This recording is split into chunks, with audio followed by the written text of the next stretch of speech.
Okay. Hi, welcome to the Concord Flower Shop. Today I want to show you all the things that I have learned through the years about tulips. I'm going to make an arrangement while I talk to you about things. And one of the things I've found over the years that people are often very particular about their tulips, and I try to tell people, if you're a particular kind of person, just don't get tulips. Tulips are one of the flowers that have a mind of their own. They are heliotropic, which means that they reach for the sun or the light in your room. If you want to keep them straight in a vase, you're going to have to turn the vase every so often so that they stay upright, much like plants do. And so they also grow after being cut. I think it's one of the only flowers that will grow a couple of inches even after it's cut. So you start off with a nice compact arrangement if that's what you're going for, and the next day everything's all out like this and flopping over, and it's frustrating to people that are very particular.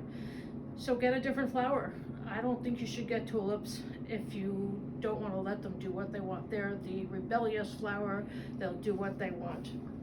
But having said that, there are a few tricks that you can do to minimize their rebellious nature. And one of the things we do at the flower shop is cut them a couple of inches shorter than we really want them to end up, and that helps. I'm going to make something right now that we sell on our website called Tulip Time, and it's low and in a cube. So a way that I do, and it doesn't have any other foliage other than the tulip foliage, so if there's nothing really to hold it together except their own stems. So we're going to cut them very short. I cut them all at once and pull off some of the loose foliage. And I just start very simply dropping them in. Okay. Obviously that's not how we want them to look in the end, but we need to get something in there to hold everything together. So I just start, and I'm not picky about it in the beginning, because once I have all the flowers in, they'll hold each other up, and then I can rearrange them a little bit. Aren't these gorgeous? This kind of tulip they call a peony tulip, grown in Holland, where most of our tulips come from, and many of our other flowers. So they're extra, a lot of petals in them, not your typical tulip, and they look more like a peony because of that. This next bunch I'm cutting a little bit longer. Again, I'm gonna maybe shake out some of these loose greens. Tulips have a lot of foliage on them, and that can be fun, but also almost always some of it comes in a little damaged, so you can't always use all of it. This next batch I'm going to put in one at a time, and I'm cutting them short. You're probably looking at this right now and saying, what kind of a mess is that she's making? I promise it'll look good in the end. I really just want to get everything crowded so that, see how now it's already starting to stand up a little bit? Some people like to use those little pin frogs. I don't think you can do that when you're doing this kind of a full compact arrangement. That's more for your Ikebana style. Look at this cool one. It has two on one stem. Is that awesome? I love these. This, of course, is tulip season, and you might be noticing the little heads of tulips coming up in your gardens if you're a gardener. I'm going to do one more bunch.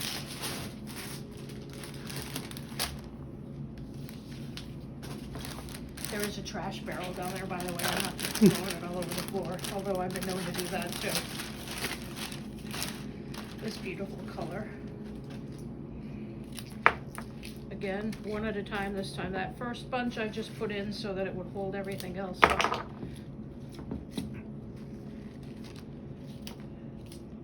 I'm taking off any of the leaves that are going to go below the water,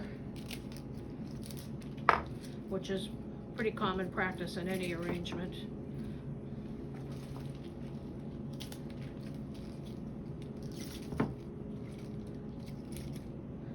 That was another double one. I'm getting twice the value on this bunch of tulips. Wow, this one has 1, 2, and a little bud, 3 flowers on a stem. That's pretty amazing. This is probably one of the best batches of tulips I've gotten in a long time.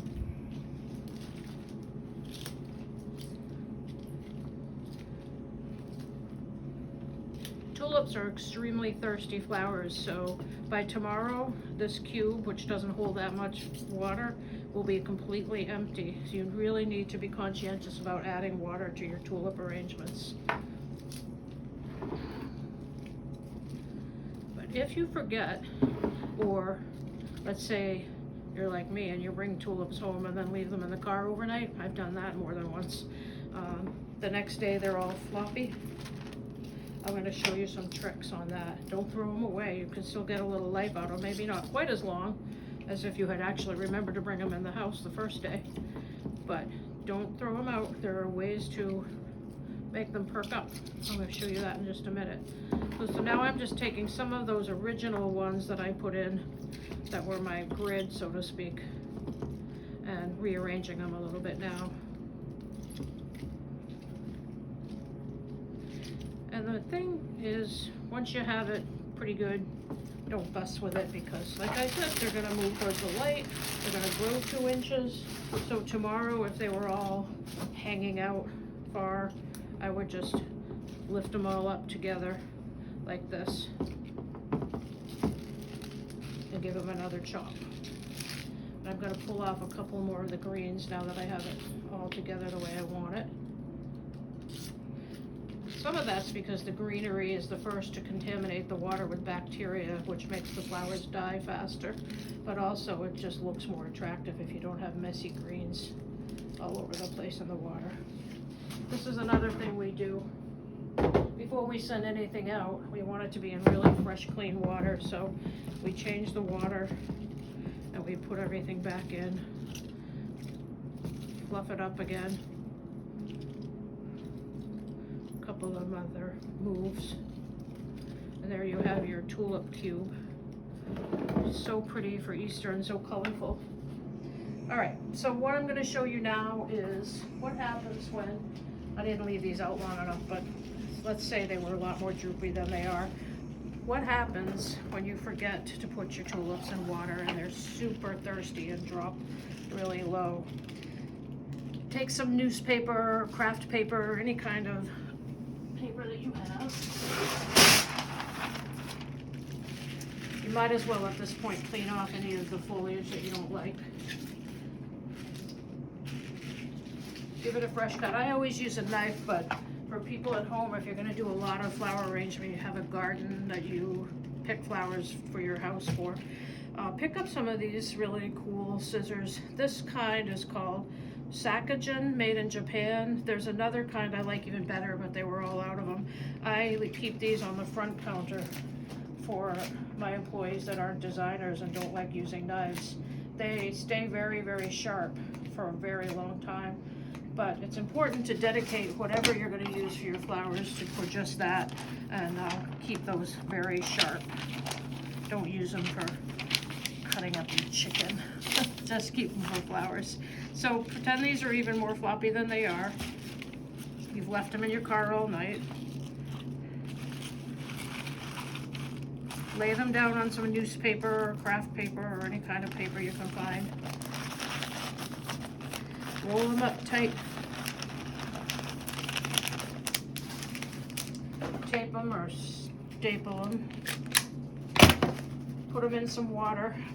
Preferably use a tall, skinny container that'll hold them upright too. So between that and the paper around them, you'll be able to give them some support. And leave them like that for a couple of hours, 2 or 3 hours, not in the sun. Don't ever put any flowers in the bright sun unless it's a plant, but cut flowers do not like to be in the bright light or the heat or near the radiator or anything like that, or even near cold drafts. After a couple of hours, you'll come back, unwrap them, and you'll find that they are magically straight, rehydrated, and ready to put in a vase. So they'll be really nice that way. And Yes, you left them out of water overnight, so maybe they're not gonna last a whole week, but they'll probably last at least a few days and you'll get some enjoyment out of them. Other things I've learned about tulips. Actually, maybe I'll do it with this. Sometimes people want their tulips to open fast and they don't, or they don't want them to open at all, but they do. So, something fun to do with a tulip is open them yourself. Not all of them, but just a few to give it a different look. It's easier if they've been out of the refrigerator for a while, which yours would be. When they're warmed up, you can just reflex the petals. We do that sometimes with roses too, to give it an open look. And just strategically in a few spots in the arrangement with a few different colors. These are still kind of cold, so they're not really opening the way I want, but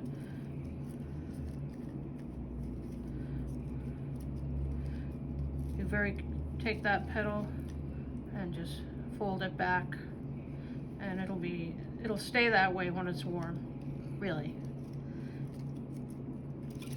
Do that a few places in your arrangement, even if you don't care if they open or close. Like me, I'm not picky about my tulips. I like them closed, I like them open, tall, short.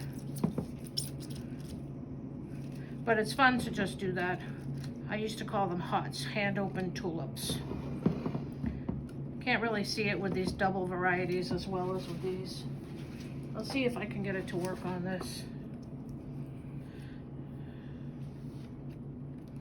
The other thing that's fun about tulips is the insides, which you don't usually see, because even when a tulip opens all the way, it doesn't usually show the inside. But you can see there's a tiny bit of yellow in the center of this tulip, along with that. Some of them have a more pronounced center. Sometimes I've seen orange ones with black in the center that are really beautiful. That is everything that I know from working with tulips for 40 years. I started when I was 10, so just kidding. Anyway, thanks for dropping by, and you can look for future videos that I'll be doing with the library to show you other things I've learned about flowers over the years. Thank you and have a great day.